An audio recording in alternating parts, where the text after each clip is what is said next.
वसुदेवसुतं देवं कंसचाणूरमर्दनं देवकी परमानन्दं कृष्णं वन्दे जगद्गुरुं गुरुर्ब्रह्मा गुरुर्विष्णु गुरुर्देवो महेश्वर गुरुसाक्षात् परब्रह्म तस्मै श्रीगुरुवे नमः। ॐ सहना भवतु सहनौ भुनक्तु सह वीर्यं करवावहै तेजस्विनावधीतमस्तु मा विद्विषावहै। ॐ शान्ति शान्ति शान्तिः। असतो मा सद्गमय तमसो मा ज्योतिर्गमय मृत्योर्मामृतं गमय। ॐ शान्ति शान्ति शान्तिः। ॐ पूर्णमद पूर्णमिदं पूर्णात् पूर्णमुदच्यते पूर्णस्य पूर्णमादाय पूर्णमेवावशिष्यते।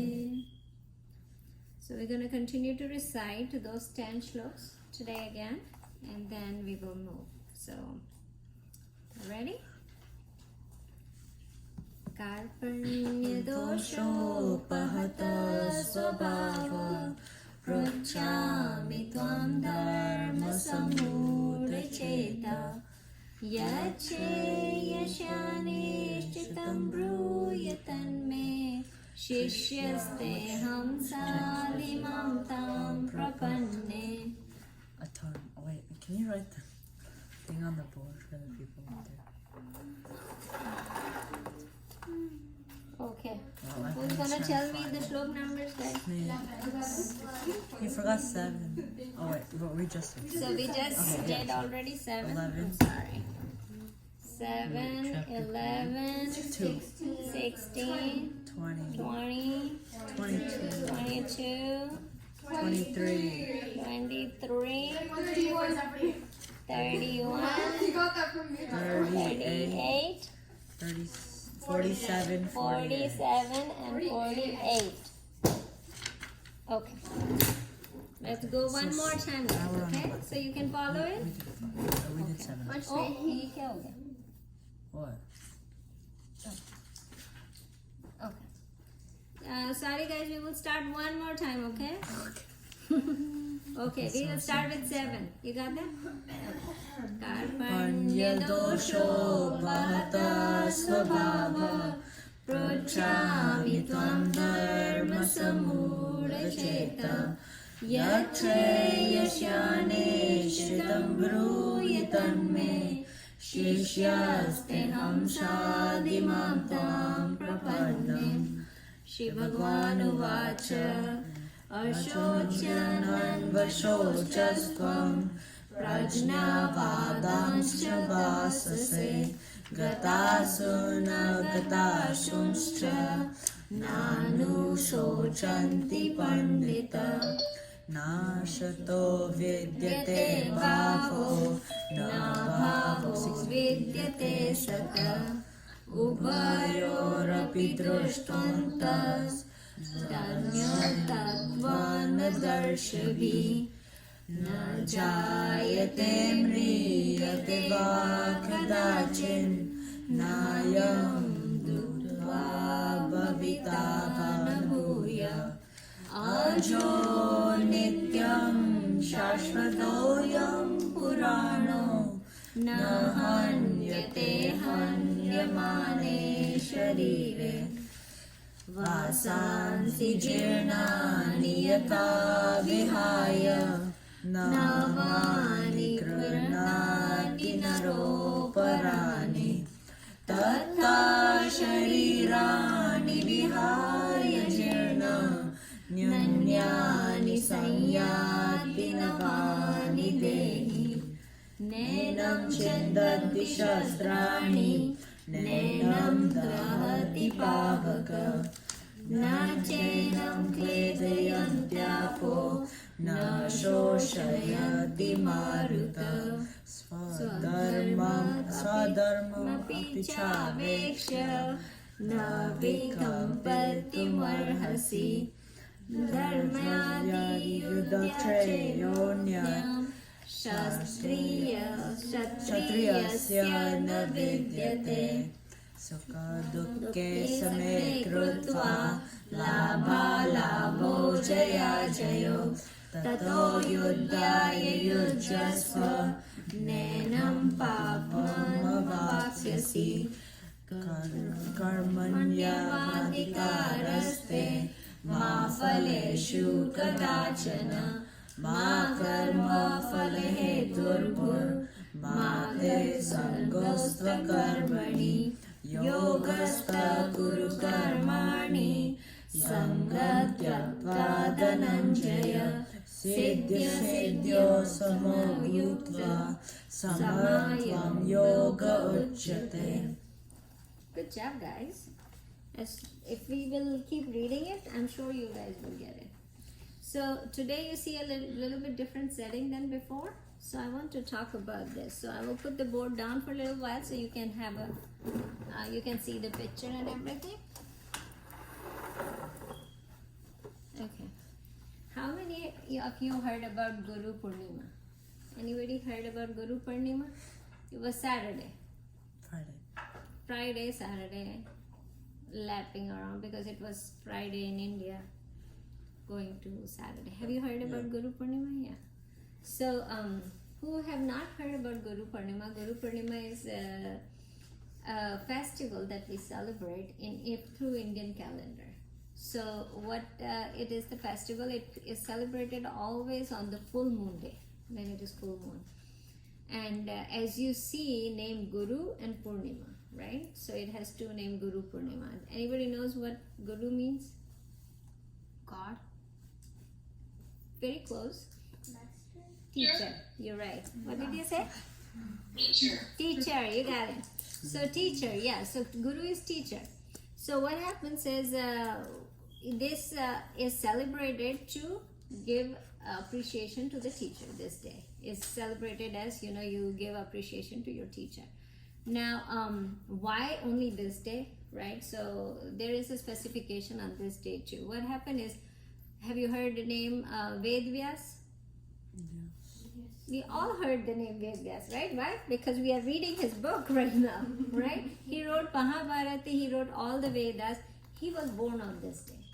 So full moon of a Hindi calendar in summer, that's where it has been celebrated as Guru Purnima, because like the whole world guru who wrote Mahabharata and Gita and everything was born on that day, right? That was one reason. The second reason is also in many other religion also it has been celebrated as Guru Purnima. Why? Because in Buddha, when he got enlightened, he gave his first sermon on this same day. So Buddhists also celebrated that. There's another religion in Hindu in India, Jain also celebrate this one because their Swami, Mahavir Swami, who was the 24th Tirthankar, he became Guru on the same day.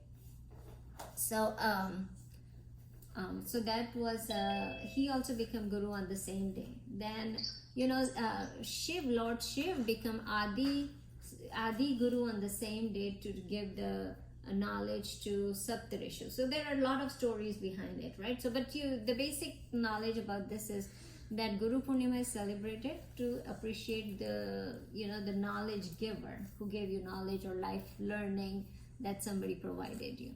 So I want to introduce you to my gurus so that you get to know about them. We did so many classes. I'm too late to introduce my guru to you, but I want to introduce you. So I have two pictures here, right? That's Dadaji. We call him very closely. He actually is our Swadhyay Guru. Founder, Swadhyay founder, but he is Panduram Shastri. His name is Panduram Shastri, but we call him Dadaji. Dadaji, in Maharashtrian language, it has been known for elder brother. So we call him Dadaji as an elder brother. So he was born in 1920, October 19th. And he was born, he was 5 brother and sister. He was born with, his dad was also a very good teacher for all these Vedants. So he got the whole house full of, people who can teach him. But at the age of 14, he read all the books in one library that was Royal Asian Library. He wrote all the books were available in that library, non-fictional. All the non-fiction book he read it. And by age of 22, he gave his first pravachan. And he taught based on Gita and Vedas and all those things. He gave his first pravachan in Mumbai when he was 22 years old.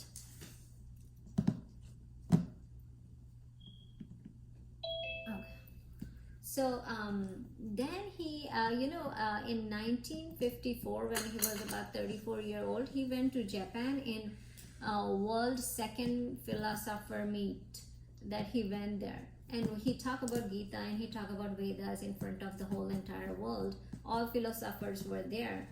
One of the philosophers asked his question. He explained Gita and everything. So everybody was very fascinated about how the learning is, the teaching is, the religion is, and everything. So one of them asked him the question saying that what you talk right now, is it being lived in India? He couldn't answer that question because usually at that time, India just got independence. People were just getting back to normal routine out of the,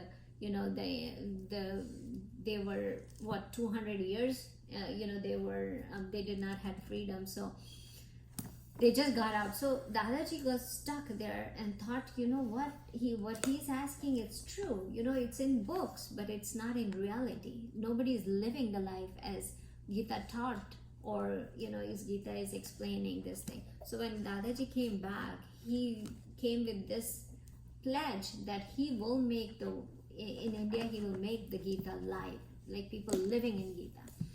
So with that pledge, when he came back, he formed Swadhyay and he started teaching the regular people, all the people around the world, especially in India, he started teaching, but it went all over the world about Gita and how you can, every day you can learn Gita, and everyday task, how can you utilize Gita in everyday decision making and working and all those things.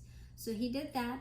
And then, till now, we all, even though he is no more there, he passed away in 2003 when he was 83 years old, but still his work is there going on right now. People are still following what he taught when he was alive, how to live in Gita. And he did not just teach Gita, but he lived with Gita. How, I will tell you, because they did so many programs in India, like even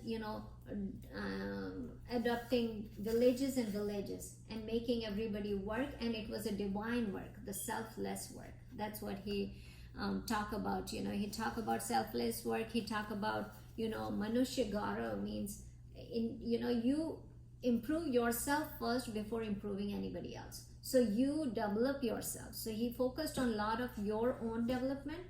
By even you go there, he have a program of Bhakti Fairy where you go house to house and talk about Gita and talk about God and build the relationship between human and human. But his more thing was to develop yourself. Do not to, I'm going to teach Gita to her and make her develop. That was not the law. It's like I teach Gita to learn myself.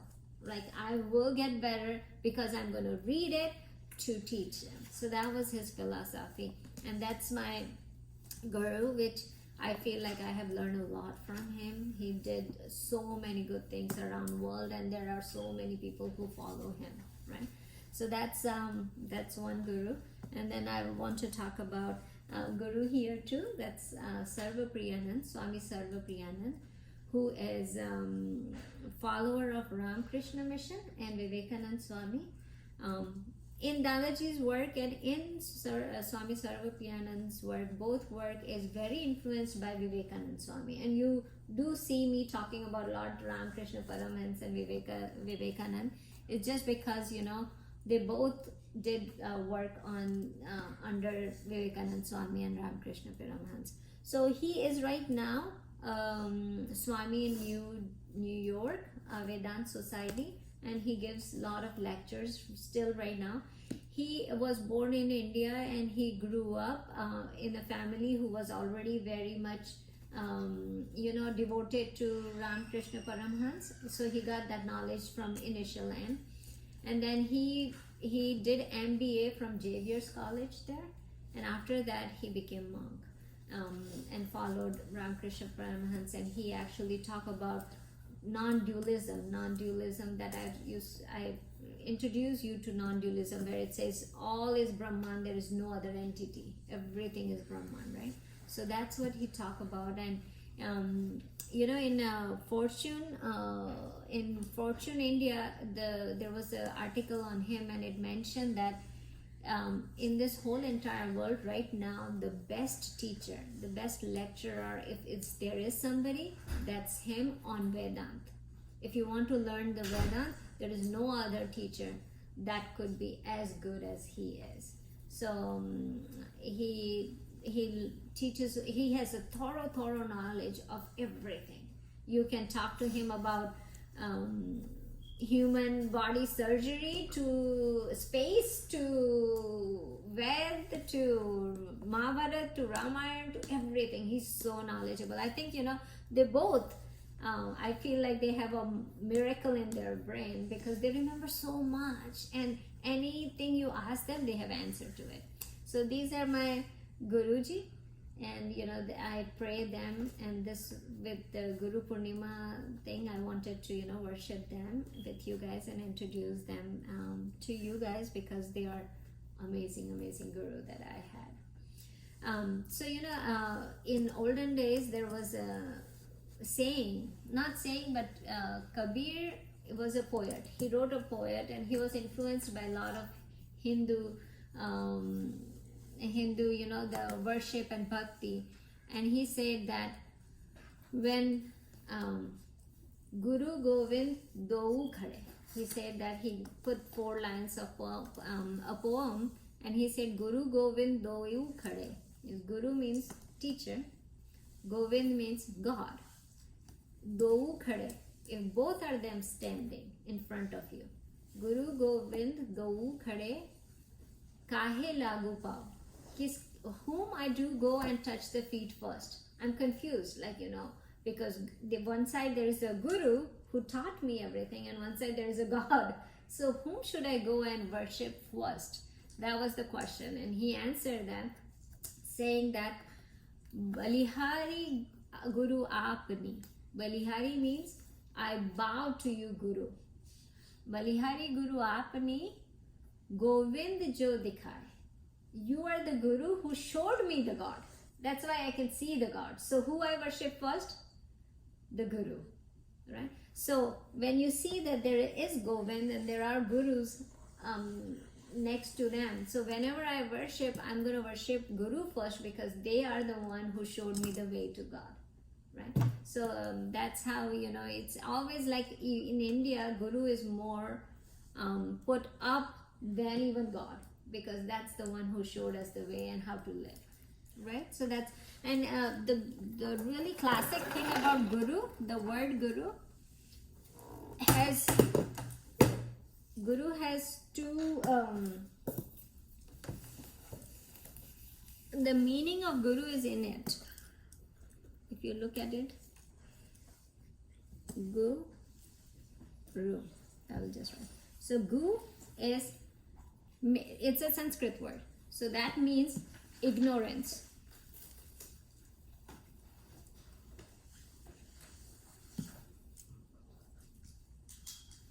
And in Ru means remove. So the person who removed the ignorance is the Guru, right? So that's how it is being said. So it was more spiritually related, but now, in India, even the regular teacher who teaches them math or English or science, they also actually celebrate Guru Purnima by saying, by appreciating them also. But initially when it was the Guru name came out and Guru Purnima came out was from the ancient time when there was a the tapovan where kids used to go and live there. From as soon as they turned 7 to 16, they were living in a tapovan and getting the studies. So that was the Guruji. So whoever take our ignorance, remove our ignorance, that is known as Guru, right? So that's what it was. Okay. So with blessing of Guru and God, we're gonna keep doing this class. Okay. So last week, anything I missed here? No. So last week we had a very special topic. I don't know if you guys got to see the topic a little bit, but it was more about, what was it about? Who's gonna tell me here? Love of God. Awesome, Raja. Love of God. So we talk about love of God. There are 4 paths, right? What are those 4 paths? Anybody can explain? Anybody can tell? Sane, you want to go? What are the 4 paths? There's Bhakti, Uh-huh.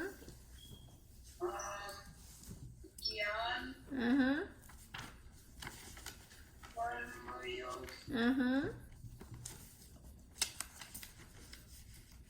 I don't know the last one.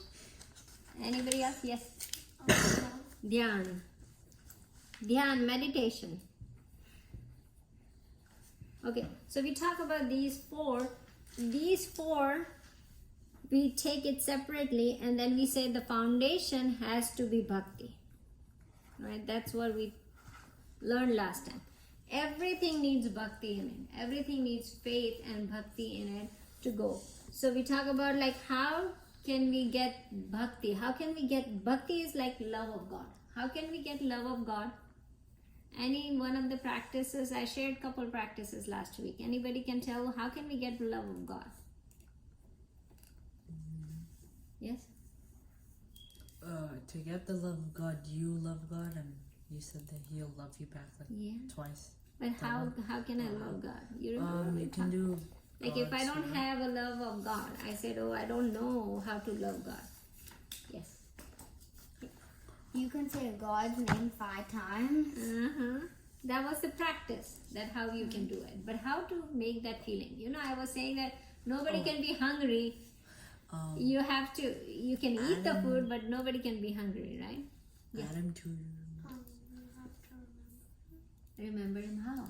How can I remember? What's the trick to it? Yes, and Sean? You have to add him to the list of things you love. Yeah, you have to just add him to the list of things you love. You love your sister, you love your brother, you love your mom, you love your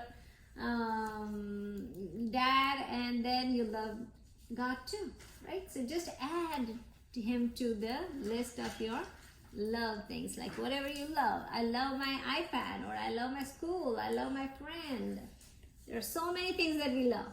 We can just have to add one more thing that we can say, I love my God, right? Then we talk about a little bit about practice with Janvi says, saying his name. Like we call him, and as anybody call us, we say yes. God, if you call God, what will God say? What will God do? He'll answer. He will answer too, right? So as we answer on our name, if we just say his name has so much power that he will get, you will get answered too. You remember in Ramayana, the stone, they had to go from end of India to Lanka, because Sita was in Lanka, right? To fight the whole army, they have to transfer from one place to another, but there was a big ocean in the middle, right? And nobody can build a bridge to go from one end to the other end. What did they do? say God's name. They put the God's name on the stone, and the stone floated. The God's name has such a power that they wrote the name Ram on each rock, and they threw the rock in the ocean, and the ocean rock usually go inside, right? It doesn't float. but because the God name was in it, it floated, and they could have made a bridge of floated stone from one place to another place to get to Lanka. I mean, you know how Hanuman could grow big? Why couldn't he kind of just like carry them? Yeah, but he will carry one at a time and go there and drop them. No, and but then can't he carry like a small group at a time? Yeah, but they But might there's have still so many. they might have discussed that part too, I'm sure. But this was the easier part, right? Everybody can go together from one part to another, and it was so easy to do it because it's just worshiping God. Yeah. Couldn't Hanuman have just made himself really big and then stretch it across I know, he could have done it. But you know, again, that did not happen, right? So I'm sure that there might be a reason why this example is given in Ramayana, to just show the power of just God's name, right? So we practice that. Then we talk about, what else? Yes. Would it work in real life? This thing, yeah, it always work in real life. You say God's name and it will come, he will come to help you. No matter where you are, what you are doing. No, like when you put his name on the rock. It's how bhakti you do. No, a lot of things happens, guys. No, Don't I laugh know, at it. but You like, will be if you surprised. just randomly write the name. Exactly. It might not happen because you need that Intense bhav. You need They're that just bhakti throwing it in bhav, there. right? So you have to do that bhakti. You cannot just not do bhakti and then get the result. That's not going to happen, right? When I say God is there for you, but if you don't do anything and then you say, God, help me now, then what will God say? God will say, it's your karma, right? So that's how it is. So we talk about that, and we talk about a little bit about what name and form. You can definitely worship any kind of form. Like this is Krishna form that I worship, so we can worship any form that you want. And that is powerful too. Name is powerful, form is powerful, right? So now, just to go through the same topic, I want to continue it because I want you to make sure that we have a good foundation on this. Because without this foundation, this is nothing. Even if I tell you this Brahman, realize, go, there is nothing else. I will give you all the knowledge. But then what's going to happen is, until unless we don't feel this, we don't have the love for God, nothing will work out here.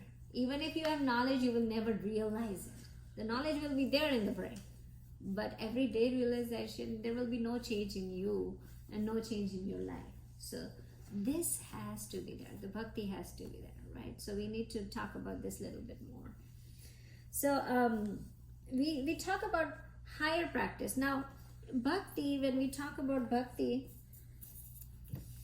there are a couple other kinds of bhakti. Like, I can say, there are temples and churches full of people, right? Every Sunday, Monday, Tuesday, you see there are many people go to temple, and they say that then going to temple is love of God, right?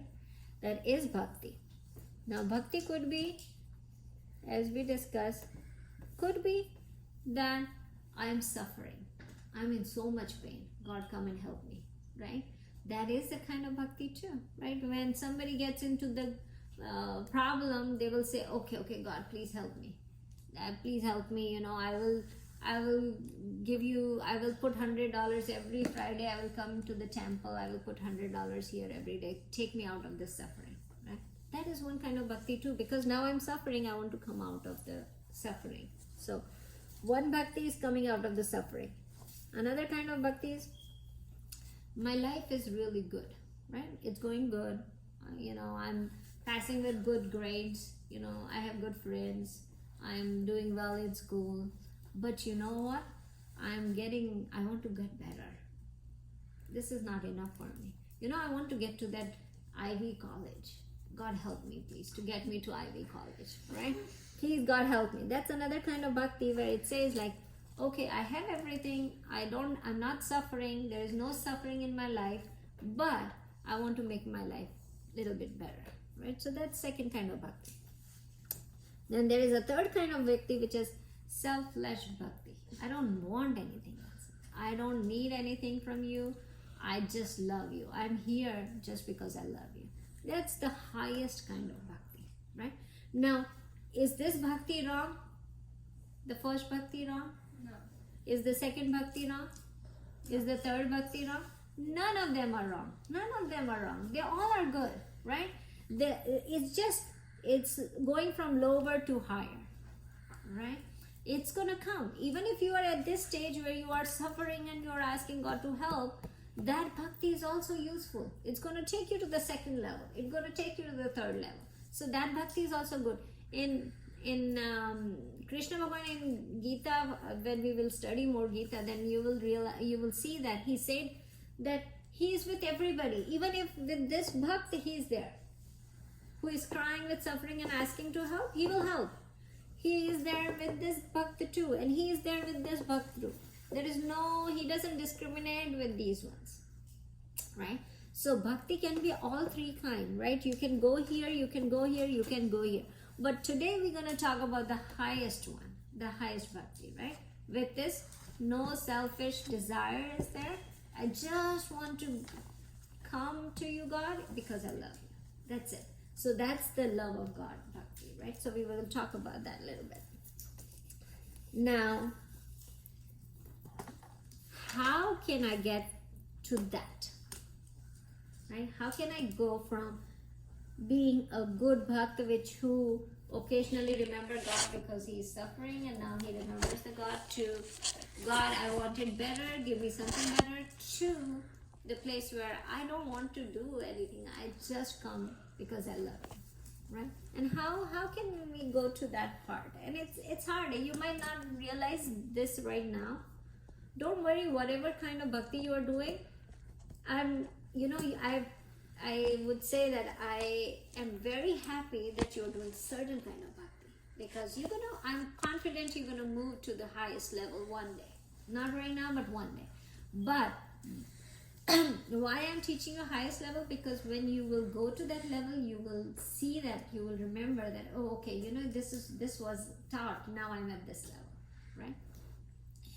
So when we go to the temple, what do we do first thing? Like outside the temple, we reach the temple, we park the car, we went to the door. What do we do? Take off our shoes, right? The first thing we do is take our shoes, and then we go in. So how to go to the highest level? Now think about it. We take off the shoes because we think there is mud in the shoes. We don't want to go with the dirty shoes in the temple because the temple is all clean, and we want God's room to be very clean because we love him, right? So we want to keep everything clean. Now the same time, when you open your shoes, if you think about it, to say that, hey, you know what? I, who is going in as me, Sonal, then what's going to happen is I will have, because this is human form that I'm taking in, I'm going to be asking, I will ask for something. Because with this body, always the mind come, the desires come, everything will come with me, right? My desires come, and as soon as desires come, what's going to happen? You're going to ask for something, right? So when you open the shoes, if you think, okay, I'm going to take this Sonal out of me and put it with my shoes here.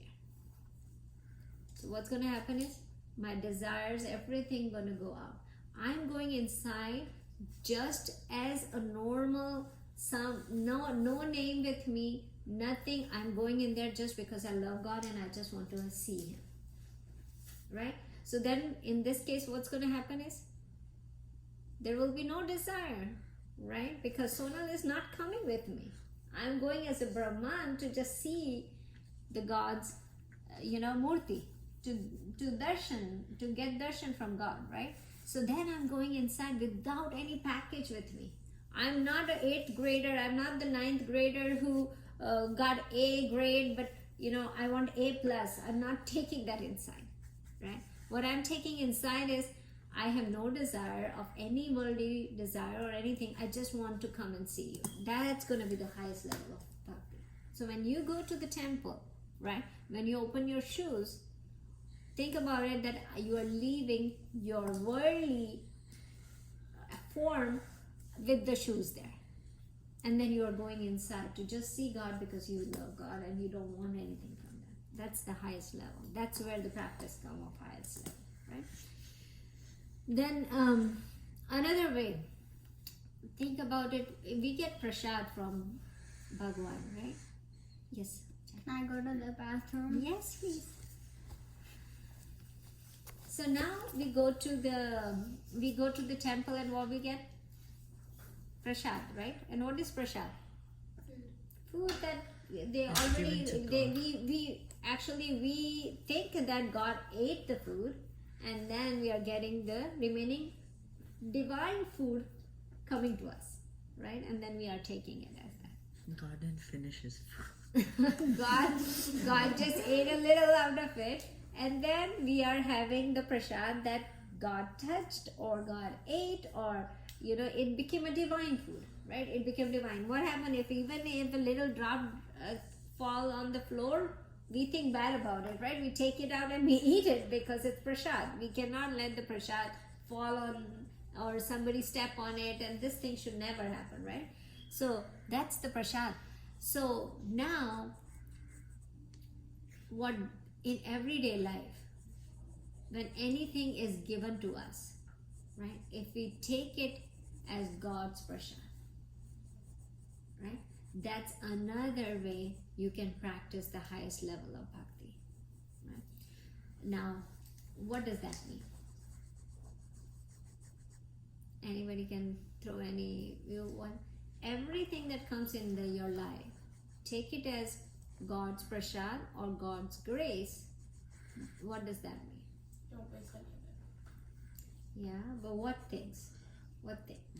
I'm talking about what things? Your experience. Your experiences. You're right. You got your mom, you got your dad. Sometimes you don't like them, or sometimes you get mad at them, right? They But took your that's, phone away. huh? Because they took your phone away. One of it, right? But what it is, it's God's prasad that God gave you, right? It's God's grace that you got your mom and dad. Take it that way, right? Then even if you get, anything that come across you, that something happened that, let me get an example. Like I gave you an example before too, which is related to you, but I will give you again. If something you study very, very well, but then in the morning something happened that you couldn't reach to the school on time, right? What would you feel like? For the test, you couldn't get on the time. You will feel like, oh my God, what the bad thing happened, right? And you will cry and you will feel bad about it all the day. But it's not the time to feel bad. Just take it as a God grace, that this is what God was wish. If it is out of your control. If it is in your control and you do it, then it's on you, right? It's not. Then it's on you. You cry. But if it is not, then it's God's wish. So, when we talk about this bhakti and say, hey, Sonal Aunty, some few weeks ago you talk about whatever we get is the result of the karma that we did before, right? That's what I always say, that the karma that you do right now is going to tell your future. You will get that. And whatever you are getting right now is the karma that you did probably last year, or probably yesterday, or probably last life. That's result are coming right now, what you are in the present, right? But what happened if I start loving God and have all the bhakti and everything? Did those karma will change if I have done the bad karma on those life and I will get the result in this life? What happened to that when I start doing bhakti to God, right? So what happened to that? Let me explain you how that works. So let me tell you a story on that one. So there was a shopkeeper who was really devoted to God. He had this bhakti yoga, doing bhakti every day, and he was worshipping God every day. Now a shopper came and said, hey, I want to buy that cloth. And he said, okay, he has a cloth store. So he said, okay, this one. And he showed it how much it is, the guy asked. And he said, it's 1 rupees per piece. And he said, oh, you are selling it in so cheap. Other shops sell it in 2 rupees or 3 rupees, and you are only selling in 1 rupee. And he said, no, that's what that's what I need. He was very content. So he said, that's what, I got it and that's what I sell it for. So I don't need anymore. If you want to buy it, buy it. That's okay if you don't want to buy from me. The shopper said, no, I will buy it. I will buy 4 or 5. So he bought 4 or 5 and he left. Then that night what happened? Couple robbers came to the store and they robbed the store, and they saw this shopkeeper who was very close to that shop. Their house was right behind the store. So he went to the robbers went to the house and robbed the house too. And then they got the shopkeeper to say, hey, come with us because it's too much heavy stuff. We cannot hold this heavy stuff. So you become our person to hold the stuff, and then you drop us outside the village and come back. So then The robber, like, hey, can you hold the stuff we're stealing from you? yeah. So then, but the robbers wanted to go a couple more houses to rob. So then they went a couple more houses Did to they rob. not realize who the shopkeeper was? They know who was the shopkeeper. So they took the shopkeeper with them too, right? So they had to learn. What is he gonna do? There were He 4 gonna get people. shot. They were shot there, right? Oh, they hunt? He went. I did not ask them. But then, This was like in the 50s. so then he keep going with them, and they keep stealing in different houses and asking him to hold the whole stuff with him. So then what happened is, when they did the last house and they were leaving, so they said, okay, you hold everything. And then they were walking 2 in front, 2 in back of him. In the middle, he withholding all the things, jewels that they stole, and they keep moving. Then they heard police coming. So as soon as they heard police coming, they ran away and left this guy with all the jewels that were stolen, right? So then when all the jewels were stolen, found with this guy, what would cop do? Arrest him. Arrest him, right? So they arrested him. They arrested him and said, oh, you need to go to the king and talk to the king. What? Next day, so he was in the jail for the whole night, and then next day the king came, and so this guy who used to, you remember that day the guy came and shop, and he was like, you were such a nice guy, you were giving this and cheap than other store. That guy heard that this guy was in custody. So he went to the king and he said, no, this guy is really nice. You can believe me, he cannot steal. It's not his. He did not steal it. So then the king said, okay, let me hear from him what is the story, what happened. So the guy started talking. The guy said, you know what, with the God grace, I was sleeping in my bed. With the God wish, these robbers came. And with the God wish, they asked me to go with them. With the God wish, I went with them in the 4 stores. With the God grace, they asked me to take all the jewelry and hold it. And with the God grace, we were walking and dropping them to the outside the village. And with the God grace, police came and caught me. And with the God grace, I'm in front of you. So when he said his story, then king automatically realized that this guy who does everything on the God grace, how can he be a thief? It would be somebody else. So this is the story of karma. When he did a bad karma in his past life, which he would get the result in this life. But what happened with the love of God, with the bhakti, slowly what happened, which he could have gone and stayed in the jail forever. He just stayed for a night, and then with the God grace, he came out of the jail and he was freed, just because, so his big bad karma resulted only squeezed into one day, one night in the jail, and he got freed. So this is what happened when you have bad karmas of the past. It washes off when you start loving the God. When you have that love, the higher kind of love to the God, higher kind of bhakti, then all the past karma that you have done bad or something would have, now you don't even remember, they would have washed out, right? So that has, the love of God has that much power in it, right? So that's, when we say God grace in Hindi, if you translate it in Sanskrit, it's krupa. Krupa is the word that is represent grace.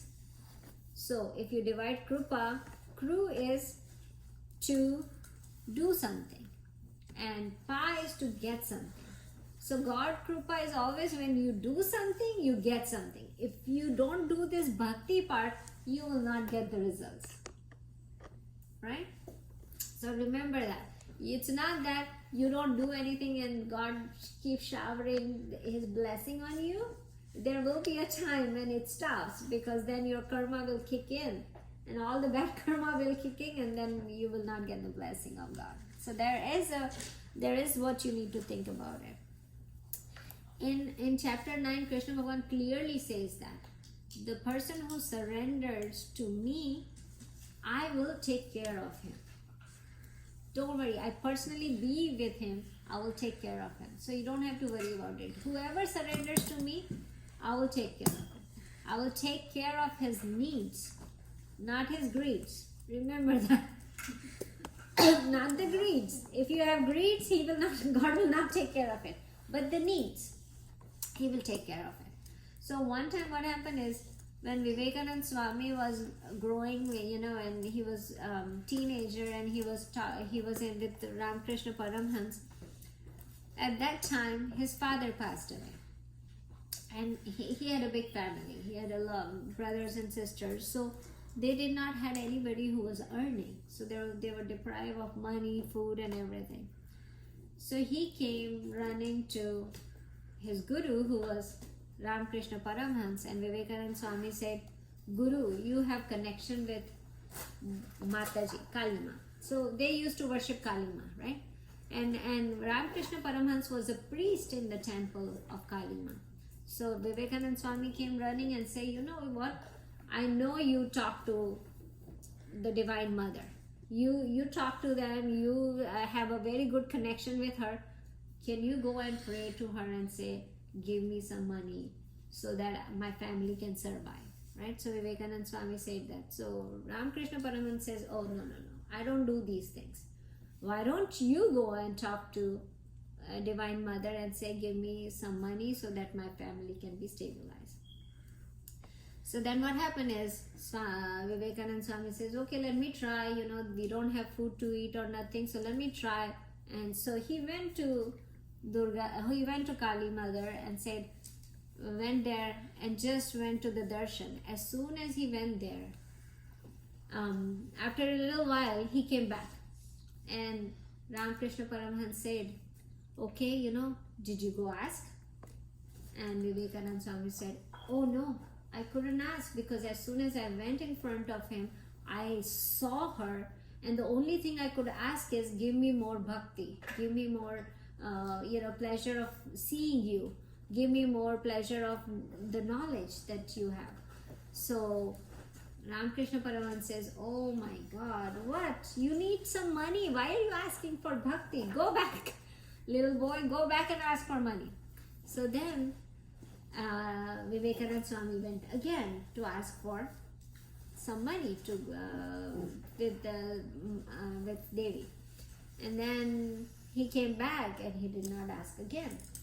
Now Ramakrishna Paramhans said, again one more time, go and ask. Why are you not asking? I don't understand.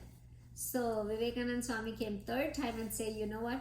I will never ask money from God. So Ramakrishna Paramhans was glad that he came back without asking, because if he would have asked, he would ask for worldly thing, and that's not highest bhakti, right? As we talk about highest bhakti, it's not highest bhakti if you ask for something.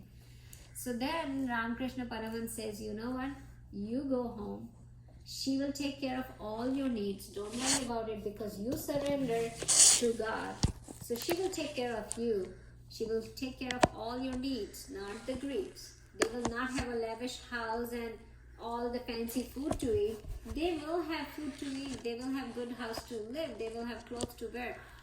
So don't worry about it. She will take care of it. So that's how God takes care of that, who devote themselves in the bhakti. I want to actually tell you one more, a quick story, and then I will finish next time. So how many of you heard about Tulsi Das? Who is Tulsi Das? I forgot, but I remember hearing a story, but I Story forgot about it. him. Tulsi Das who wrote Ramayana. Oh, So Tulsi Das who wrote Ramayana. So this is the story. Tulsi Das was, he was very devoted to God, and he was Ram Bhakt. He was very much Ram Bhakt, and he wrote all the Ramcharitmanas where he explained Ram Bhagwan's character and everything. So he was very devoted to Ram Bhagwan. One day he was in Kashi at that time, so a lot of people come to all these saints and give gifts to them, right? Good gifts. Sometimes some saint, when the saint is passing by in India, they give gifts. So then this two people came and gave a lot of gifts to Tulsi Das, and Tulsi Das ji took it inside the cottage and left it there. Now again Robert saw nice gift coming in this saint's house, right? I know. So robbers came and saw that, oh my God, this tonight we will go to this saint's hut and steal all these fancy gifts that he got today. So as soon as Robert tried to get into the hut, there were two guys with a good build and with bow and arrow patrolling his hut all the time. So then Robert thought, oh my God, there are two people who are patrolling and they look very strong. So let's not go in there. Let's after 2 hours, we will come back and see if they are gone or they are sleeping or something. Their duty is over. We will go inside. Their job is done then. So after 2 hours, they come back. Still, those two guys were patrolling. And so then Robert says, okay, let's see it in the morning. So they went and they came back in the morning. They were still there. Now, you know who those two guys would be? Ram and Lakshman. Right? So now, robbers got the darshan of who? God. So robbers became nice people because they got darshan of God. So then they said, okay, let me go and ask Tulsi Das. So they went into his hut and went there and say, Tulsi, we were doing this big crime last night, but we got stopped by these two guys that were patrolling. Who were these two guys that you hired who patrol all night for you? So as soon as Tulsi Das ji heard that, he had a tear in his eye, because he said, oh my God, that was Ram and Lakshman, and I bothered God to patrol my house because I had these fancy stuff in my house. This is so bad of me that I troubled God to patrol my house just because I kept fancy stuff in my house. I don't want these fancy stuff that give God trouble, right? So he gave the fancy stuff to everybody outside and say, I don't want to trouble God. So that kind of bhakti that he had for Ram, because even God troubling for him, it made him sad, right? So see, now God was not hired there to do it, but God was there to do it. For who? For his bhakt, right? Because of love of God. Because Tulsi Das had so much love to the God, God actually doubled the love and gave it back. That's how the bhakti works. So guys, that's what the foundation is, right? The faith in our scriptures, our God, or our poems, or having bhakti is very important for spirituality. And that's the support that's a hidden support. Our parents are there, our brothers, sisters are there, our teachers are there to support you. But this hidden support is such a strong support that it's always there with you to support you in any part of your life, anytime. If you are happy, there will be somebody to help, be happy for you. And if you are sad, there will be somebody to help you with that sadness. And that's God. So you are never alone. Remember that, right? So with that said, there is a saying that if God protects you, who will destroy you? But if God lets you go, who can protect you? So remember that part. It's always that God is always there to protect you if you love God and love God will always love you back 100 times. Okay? Okay. Let's go and finish this. Vasudeva Sudam Devam Kamsacharunamardhanam Devaki Paramanandam Krishnam Vande Jagadguru Gurur Brahma Gurur Vishnu Gurur Devo Maheshwara Gurur Sakshat Para Brahma Tasmai Shri Guruve Namah.